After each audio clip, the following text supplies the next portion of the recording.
بسم الله الرحمن الرحيم الحمد لله رب العالمين والصلاة والسلام على رسولك الكريم اللهم صل على سيدنا محمد وعلى آله وأصحابه أجمعين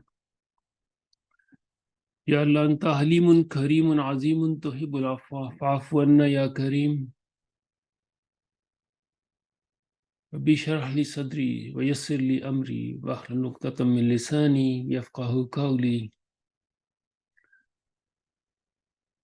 We thank Allah subhanahu wa ta'ala for this beautiful morning, which is especially important because we are given this opportunity this morning to reflect on what the Prophet ﷺ has said is the sinam of the Qur'an. And I've been reflecting on this for the whole past week. What does it mean to say that Surah al-Baqarah is the sinam? He said that everything has a sinam, and the sinam of Surah al-Baqarah is the sinam of the Qur'an is Surah al-Baqarah. And this is really something that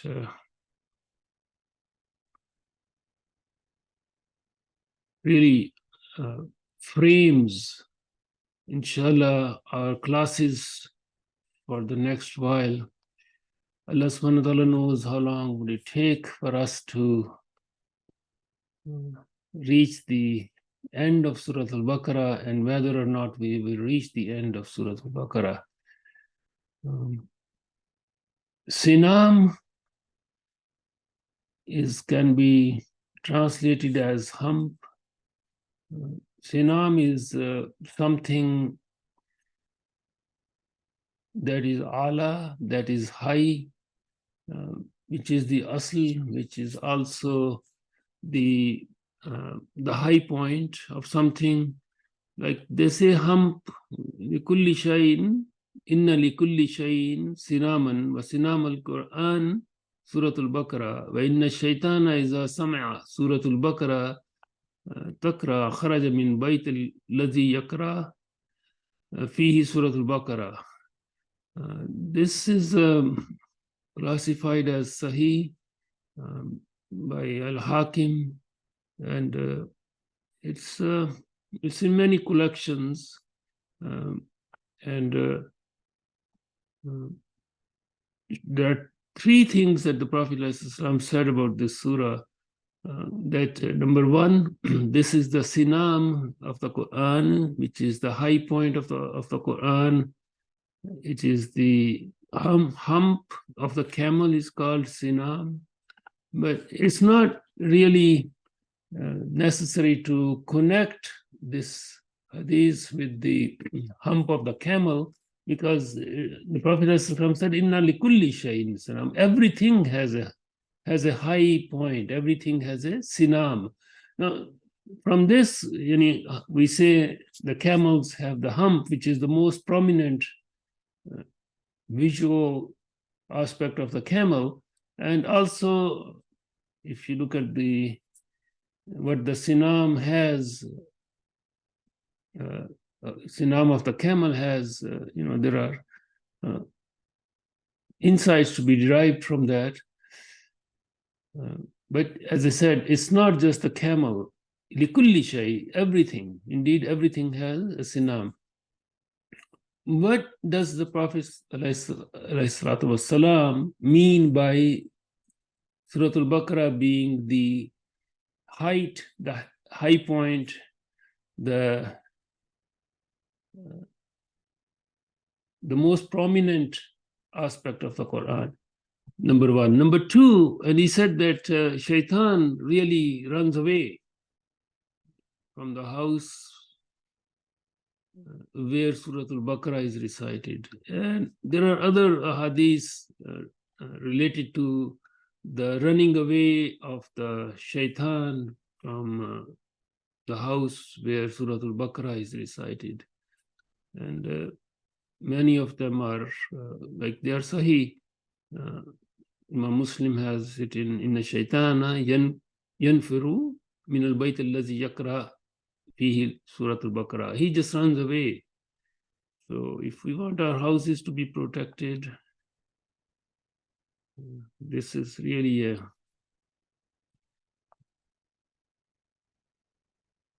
very good medicine for that.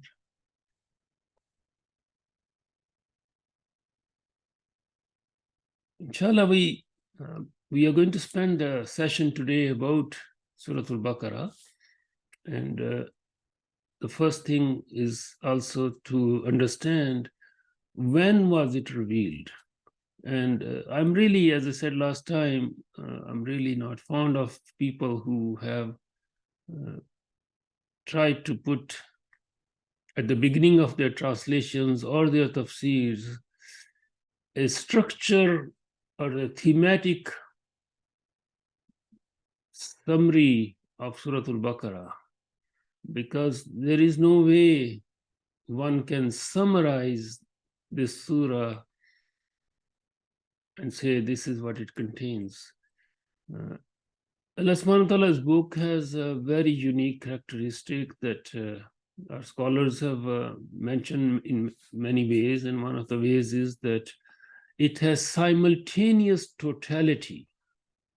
Simultaneous totality means that every page of the Quran, you can have the entirety of the message of the Quran in any given passage of the Quran. And this is not any exaggeration by any means, because remember we said that the Imam al-Ghazali, Allah have mercy on him, in his beautiful insight in Jawahir al-Quran, he said that the entirety of the Quran, the Asalul Quran, the Lubabul Asfa, the most fundamental essence of the book of Allah subhanahu wa ta'ala, the sir, the secret, the deepest secret, is that this is an invitation of Allah subhanahu wa ta'ala to his creation, to us and to the jinn. And this is an invitation to come to Allah subhanahu wa ta'ala. And therefore there is a path to come to Allah subhanahu wa ta'ala. And the path requires risala. It requires someone to tell us what the path is. We cannot just construct our own paths. So that is the prophethood. And then because the invitation is inevitably linked to the meeting, whether we accept the invitation or not, is going to happen. The invitation is there to come to him. Everyone is going to come to him. Kullu shay'in halikun illa wajha. Everything is perishing except his face. And wa ilayhi turja'un. And we are going to go to him. And when we reach him, there are only two places to go to, left or right. And therefore, Imam al-Ghazali, he said that there are three fundamentals of the Quran. I've said this many times, but I find it's important to repeat it so that it really becomes deeply understood and experiential, most of all. Experiential means that we really understand that this is real invitation of Allah subhanahu wa ta'ala. And anyone who has said, Ashhadu la ilaha illallah wa ashhadu anna Muhammadur Rasulullah, is testifying, accepting that invitation, and with that acceptance comes so many beautiful gifts, so many beautiful. And the path, Sirat, is that one of those gifts. So along the path, Allah subhanahu wa ta'ala has made some beautiful milestones for everyone to watch and see. And Surah al-Baqarah came in Medina. It's one of the first surahs, and it didn't come all at once like some of the surahs came, because it's a very long surah. And therefore, it came over a time, but we know that many ayahs of this surah, which is the longest surah of the Quran, have direct relevance to the sudden, well, not so sudden, but Allah subhanahu wa ta'ala planned it. For us, it was sudden departure of the handful of ummah at that time in Mecca to Medina. That changed. That hijrah fundamentally changed the course of human history. Now there is a place where we have the possibility of the establishment of a community, the establishment of a state, the establishment of a social, economic, political order. And that required guidance from Allah subhanahu wa ta'ala. So Surah al-Baqarah is really so fundamental in the chronological sequence of the revelation of the Qur'an that it really marks a very deep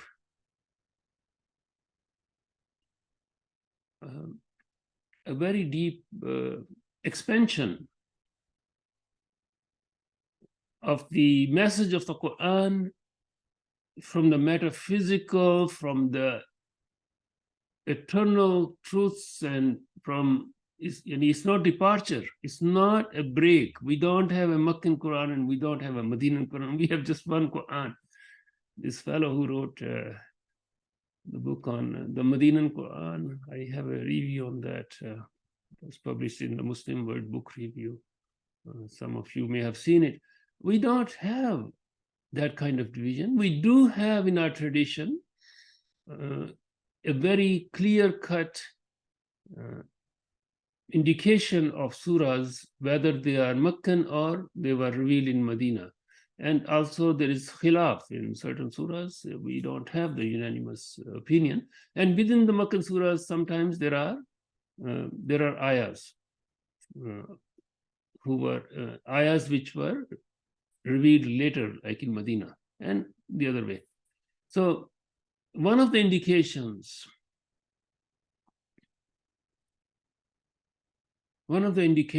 of this surah's eminence is that the Prophet ﷺ sent an expedition, and he asked, "Who has Surah al-Baqarah?" And the Sahabi who said, "I do," he made him the leader of that expedition. And Ibn Abbas radiallahu anhu, from his father, he says, "Kuntum ma'a Nabi sallallahu alaihi wasallam yawma Hunayn," and he says that I was with the Prophet ﷺ on the day of Hunayn, and he heard the Prophet ﷺ, Ya ashabul samra, hiya shajarat allati kanat indaha bayt al-ridwan, Ya ashab Surah al-Baqarah. So the Prophet ﷺ called the companions who took the Bayt al-Ridwan, the pledge that really at Hudaybiyah, about which we have that the companions loved that more than the opening of Fatah Makkah, that pledge which Allah subhanahu wa ta'ala mentions in his book. He said that you do whatever you want to do. I have forgiven you all your previous and all your future sins. And of course, it's understood that this does not mean that you just leave Islam, or you just, obviously they won't even do that. But the title of Ashab Surah al-Baqarah also tells us the eminence of this surah. There are many riwayas of various degrees of certainty, and some of them are very, very sahih, like this one.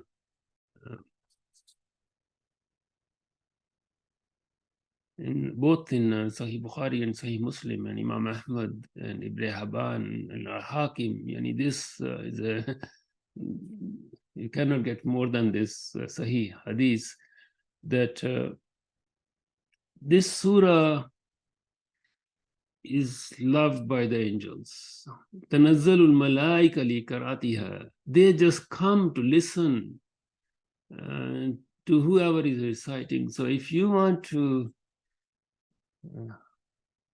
and if anyone wants to have a relationship with the angels, just recite Surah al-Baqarah.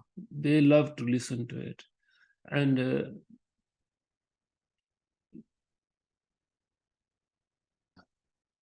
if you recite it in the morning, then or night, any time of the day or night, this is just one of the indications of the eminence of Surah al-Baqarah, that angels love to listen to it.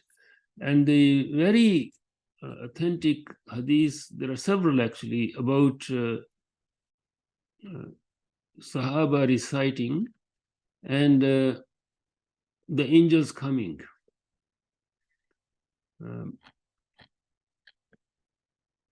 And the coming of the angels in these hadith is related to the horses or the mares.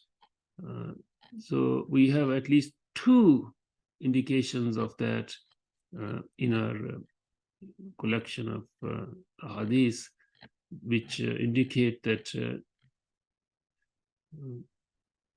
the companion was reciting this at night. And in the dead of the night, in the silence of the night, recitation of Surah al-Baqarah brought angels. And when the angels came, the mare of the Sahabi, which was close by, started to be frightened. He was just frightened. And with that fear, he started to run away, and the child and the son was sleeping close by, and therefore the Sahabi was actually very afraid that the son, who is so close, may be trampled over by the mare. So he stopped, and in the morning he mentioned this to the Prophet ﷺ, and he said that if you had continued to recite until the morning, people would actually see the angels.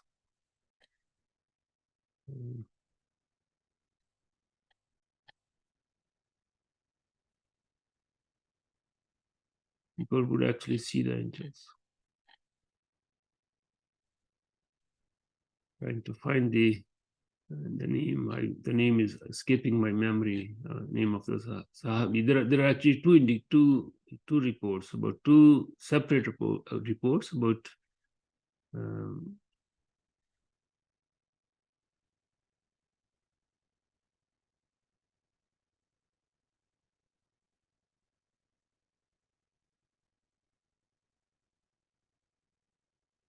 there's also this hadith about the same. There is a variant version of the hadith I mentioned about shaitan running away, and in a variant version, the Prophet ﷺ says, Surah al-Baqarah azamu ayatin fihi ayatul kursi. Afdul Qur'an, the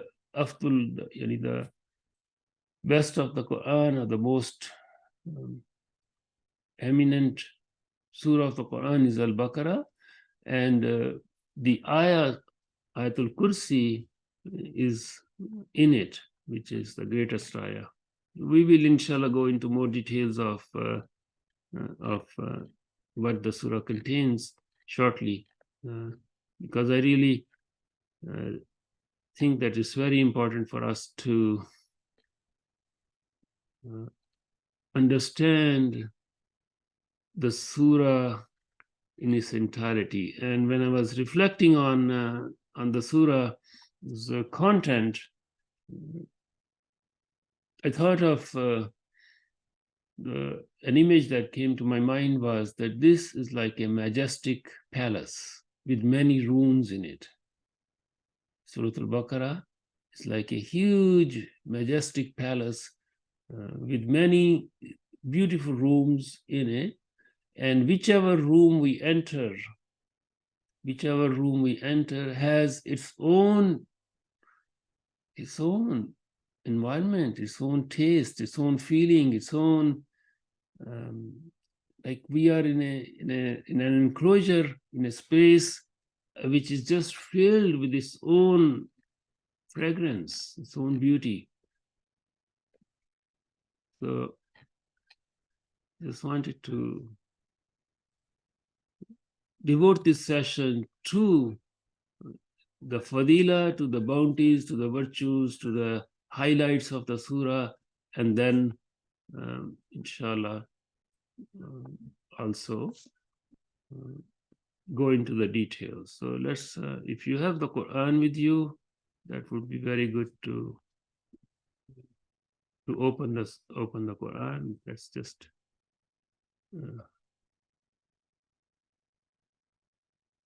so we are going to just Bismillahirrahmanirrahim. A'udhu billahi minash shaitanir rajim. Bismillahirrahmanirrahim. Alif Lam Mim.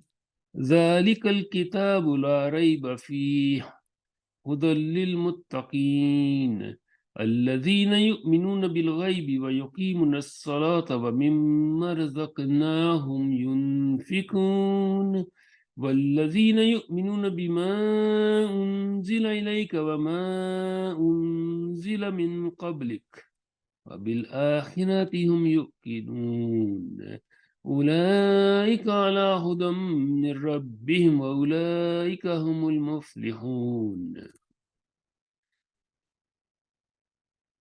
So the beginning of the surah is with three letters, Alif, Lam, Mim, and these are muqatti'ats. Muqatti'ats are, obviously, you know that they are letters which are not connected. And so when we enter the room, first room of this palace, it's Alif, Lam, Mim, three letters. What do they mean? What does Allah subhanahu wa ta'ala conveys through these three letters? Obviously, this became one of the focus of the tafsir literature. By the way, I should mention our sources. We are going to use 5 fundamental tafsirs during these sessions, and beginning with Imam al-Tabari.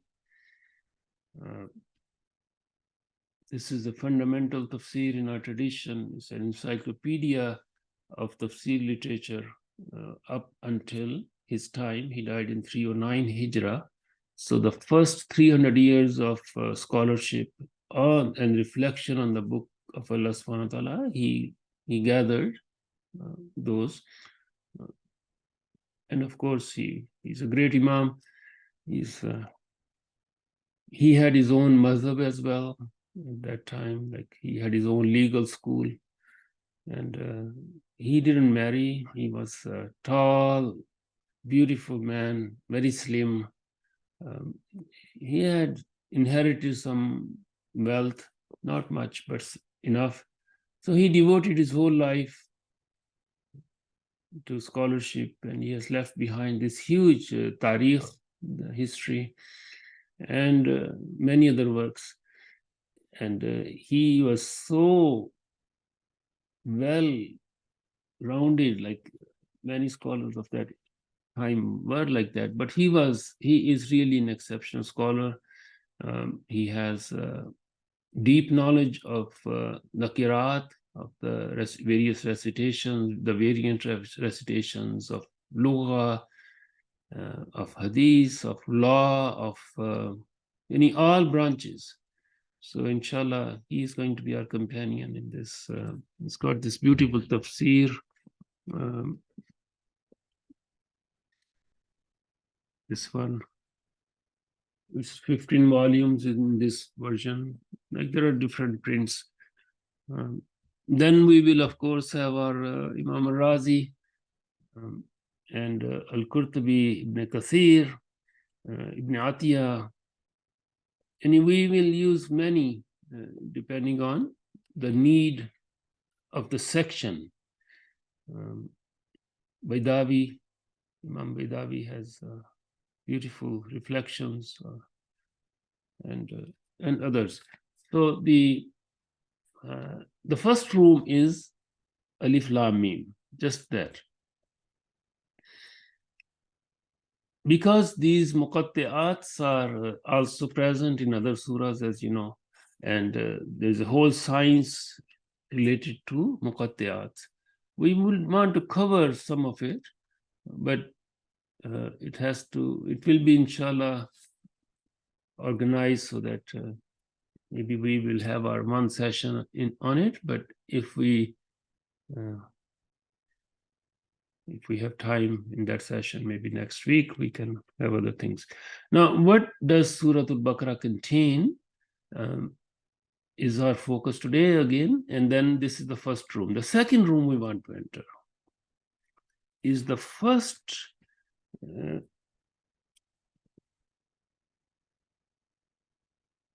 just the first ayah after Alif Lam Mim. ذَلِكَ الْكِتَابُ لَا رَيْبَ فِيهِ هُدًى لِّلْمُتَّقِينَ.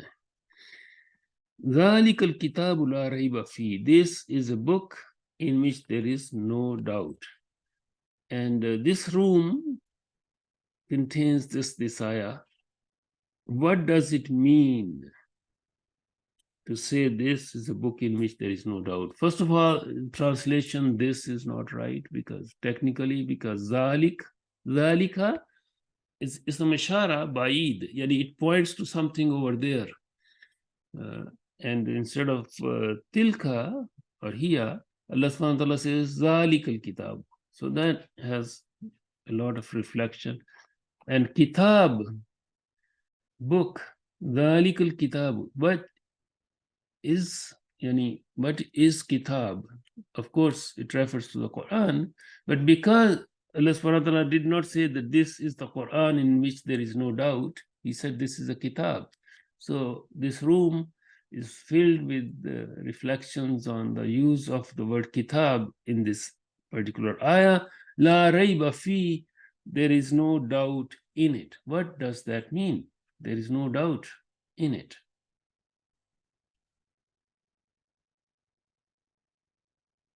Yani, what is being said here? Doubt. And then the last is Hudal lil Muttaqeen. This is guidance for the Muttaqeen. So again, a huge amount of reflection has gone into every single word, every single letter of the Quran, and we will, in this room, when we enter it, we will inshallah look at guidance and Muttaqeen. Now, Muttaqeen, Muhsinin, Muslimin, Mu'minin, like all of these characteristics are fundamental for understanding the worldview of the Quran. Muttaqeen, what does Muttaqeen mean? What is a Muttaqi? Who is a Muttaqi? And Allah subhanahu wa ta'ala defines الَّذِينَ يُؤْمِنُونَ بِالْغَيْبِ وَيُقِيمُونَ الصَّلَاةَ وَمِمَّا رَزَقْنَاهُمْ يُنْفِقُونَ. 1, 2, 3, 4. These are the people who believe in the ghaib. What is ghaib? So this is the next room. And this is the next room where muttaqeen, we are going to understand, inshallah, definition, characteristics of the muttaqeen. They believe in the ghaib, they establish the salah, and they spend from what Allah subhanahu wa ta'ala has given, and they believe in what has been sent upon the Prophet ﷺ, as well as what was sent before him, and they believe in the akhirah. So all of these are characteristics, are defined, ulaika ala hudam min rabbihim wa ulaika humul muflihun, and these are the people who would be successful. It's a very short passage by itself, but it's filled with layers and layers of meaning. Remember, in the Fatiha, we said the essence of Fatiha is our dua, ihdinas siratal mustaqim. Guide us to the straight path. So this is the path. Ulaika ala hudam min rabbihim. This is the this is the guidance, and this is the fruit of whoever is on this path. Ulaika humul muflihun. They are the muflihun. Next is it's very subhanallah. Yani, see, the muttaqeen, the guided, are defined in these three ayahs, and then in alladhina kafaru sawa'un alayhim anzartahum am lam tunzirum la yu'minun. Khatamallahu ala qulubihim wa ala sam'ihim wa ala absarihim ghishawa wa lahum azabun azim. Two ayahs defining the entirety of the opposite side. Everything that Allah subhanahu wa ta'ala says about the disbelievers is in these two ayahs. So this room is filled with fire. It's a very difficult room to be in, but inshallah we put on protection and go there to derive. And we need to have this in our hearts. We need to have the khawf. We need to have this understanding of the fire of what is going to happen. But there are only two places, and we don't know which one we are going to. Only Allah subhanahu wa ta'ala knows. And the interesting part is that, well, everything is interesting, but this division of humanity into two fundamental kinds, shaqiyun wa sa'id, it's just two. Everything else is a subset of these two fundamental divisions of all humankind. Either people are Sa'id or they are Shaqi. Sa'id is the one who has the Sa'ada, who has succeeded, who has success. And Shaqi is the opposite. Now, there is a subset of the Shaqi. And this is the gray area. This is gray in the sense that Allah subhanahu wa ta'ala knows there is nothing gray for him. But these are the people who have covered up their darkness with some white clothing, who have covered up their disbelief with their tongues, and what is on their tongues is not in their hearts. So these hypocrites, these munafiqs, and if we enter this room, we find that Allah subhanahu wa ta'ala has, in this surah, in these initial ayahs, he has again, similar to the kuffar, all the characteristics of the hypocrites, with a beautiful metaphor at the end of this section. So this is these are the three fundamental aspects of Surah al-Baqarah. The muttaqeen, the believers, not only just the believers, but those who actually do what Allah subhanahu wa ta'ala is describing here. They establish the salah, they believe in the ghaib, they spend, and they believe in the akhirah, like all the arkan of our iman. And then those whose hearts have been sealed, the kuffar.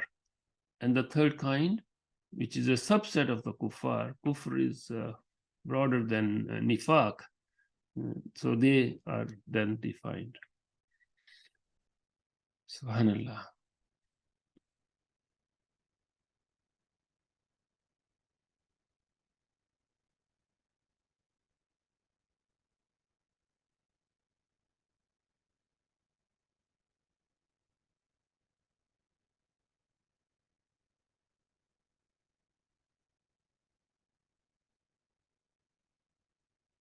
I remember when we were doing the thematic study of the Qur'an, we spent several weeks on Allah subhanahu wa ta'ala, trying to understand.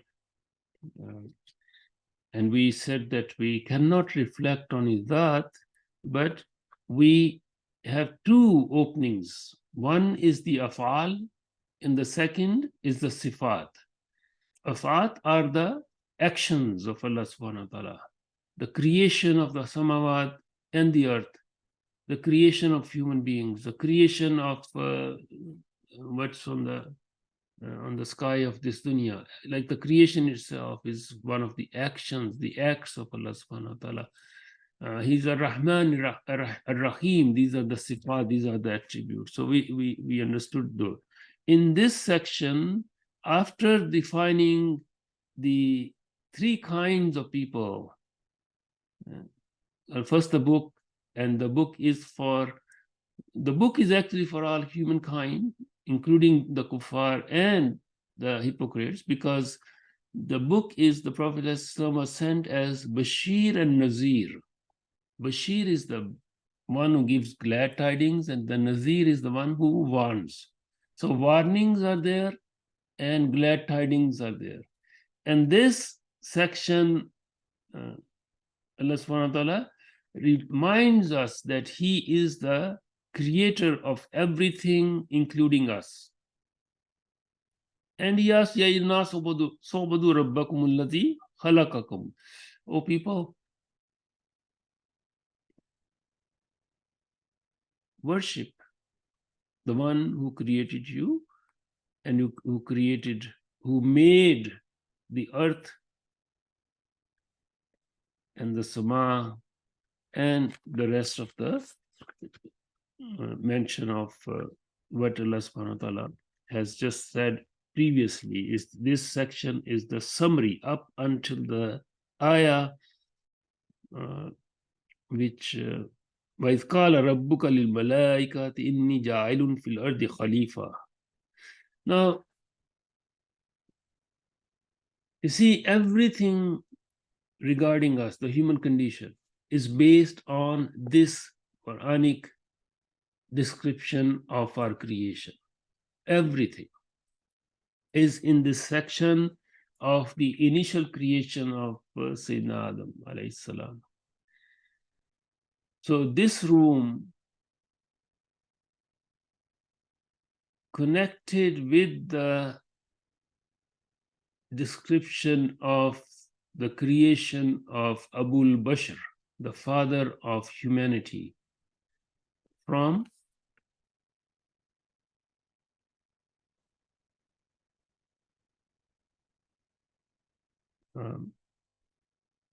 clay, which is not mentioned in this, but what is mentioned is Inni ja'ilun fil ardi khalifa.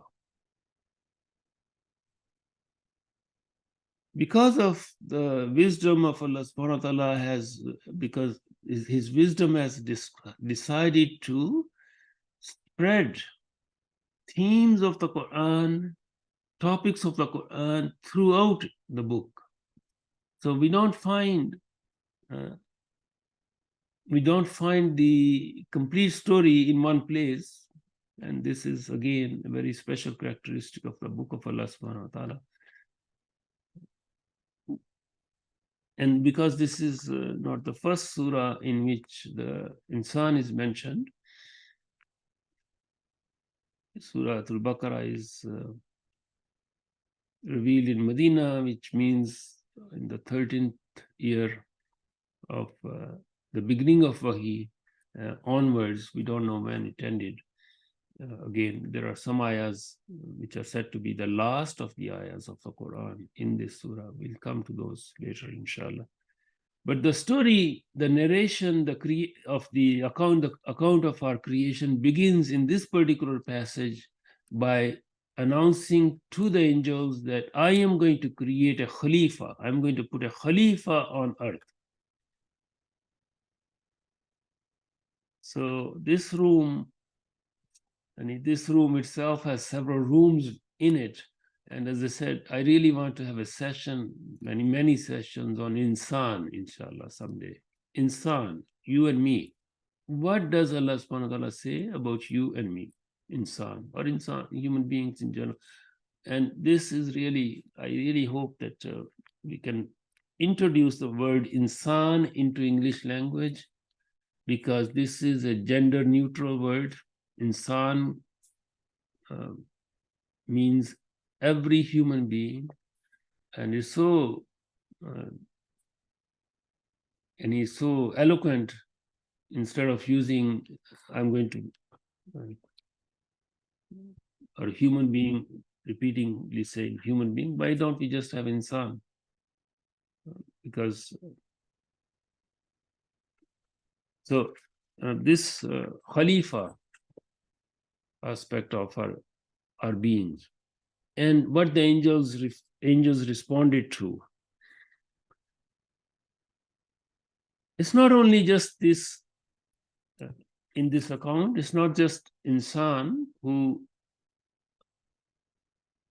Abul Bashar, Adam alayhi salam, the beginning of humanity, but also suddenly we are brought into this vast realm of the angels, and one of them who refuses to accept the command of Allah subhanahu wa ta'ala to prostrate. So when I say this passage is so fundamental, I mean that the human condition, which is going to remain until the end of time, is defined right here in this passage. Because this shaitan,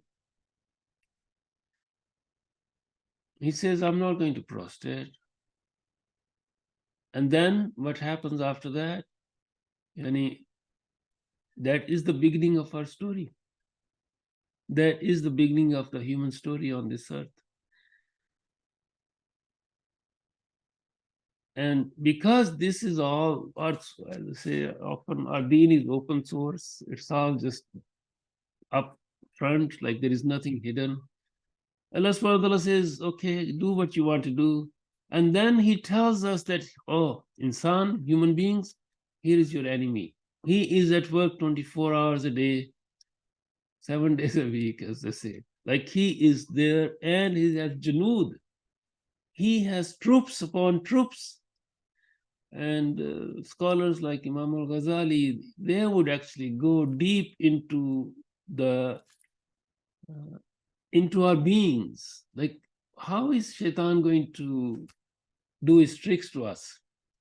They say, oh, you have a nafs, you have aql, you have these external senses, so shaitan is going to take you, hold your eyesight and take you to these places. He will put something in your ears, like he would just, and then, this gave rise to a very deep knowledge of human psychology. Psychology is a very poor word. I really think this modern psychology is very shallow. But there is a science of our being, a science that combines all the faculties. It also combines the spiritual, the physical, the hissy, the experiential aspects. So that science, which is here, is just full of that.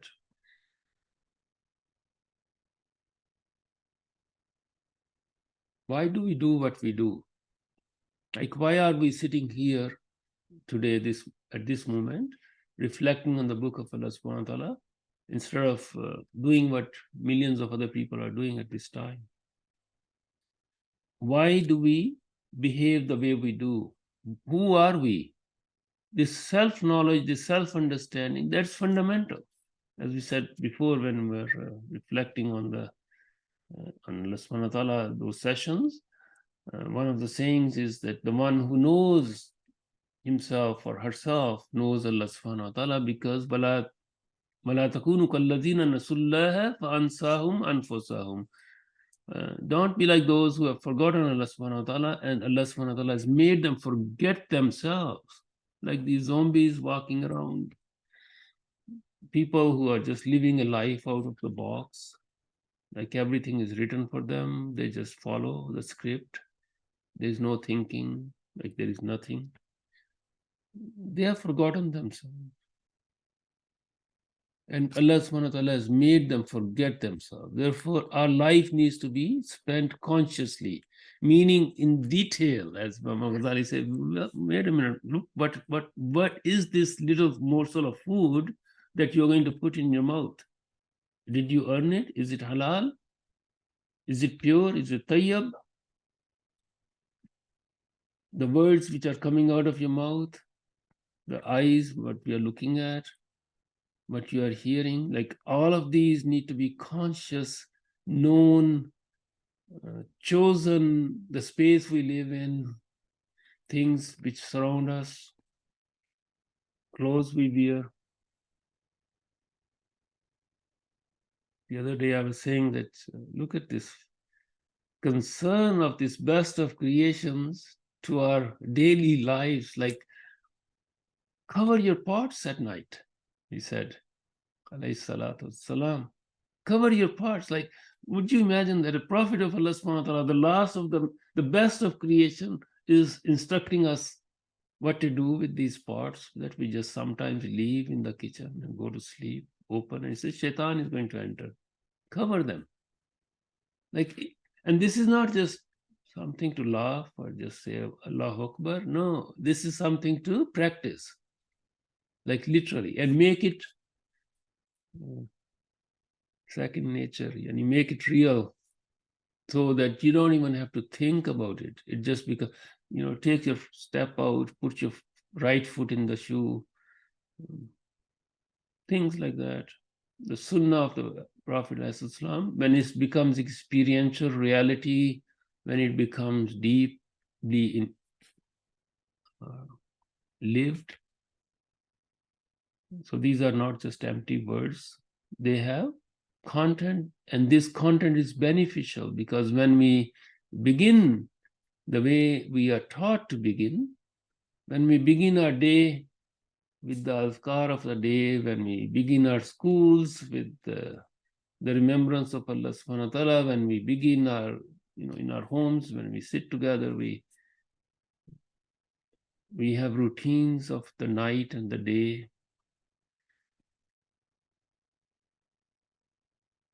Those old people, they don't exist anymore, perhaps, but people used to set their watches according to when this old man is going to pass by the door. Like their habits were so fixed. And this is very important because routines really matter.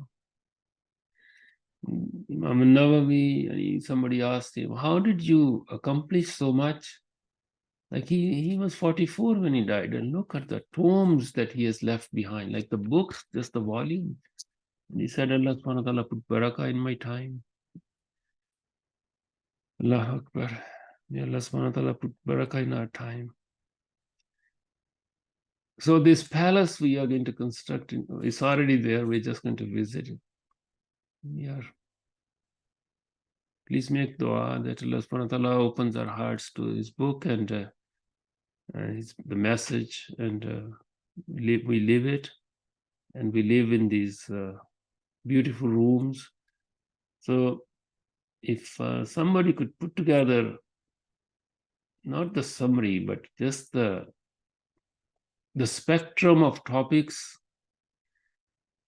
just the, it's a mapping of the Surah al-Baqarah, understanding, before we start understanding the verse in each room, just how many rooms are going to be there in Surah al-Baqarah. So we have already mentioned a few. If in your notes, if you could just summarize, and if you could share with each other, I would put it on the class website, inshallah. But whoever wants to do that, it doesn't have to be, if you don't want your name, you don't have to, but please make the effort as we go, because this, one can get really lost in this surah, because this, but if we have this map, this initial map, that will be very helpful for everyone. So just make these rooms and share. inshallah. Are there any questions?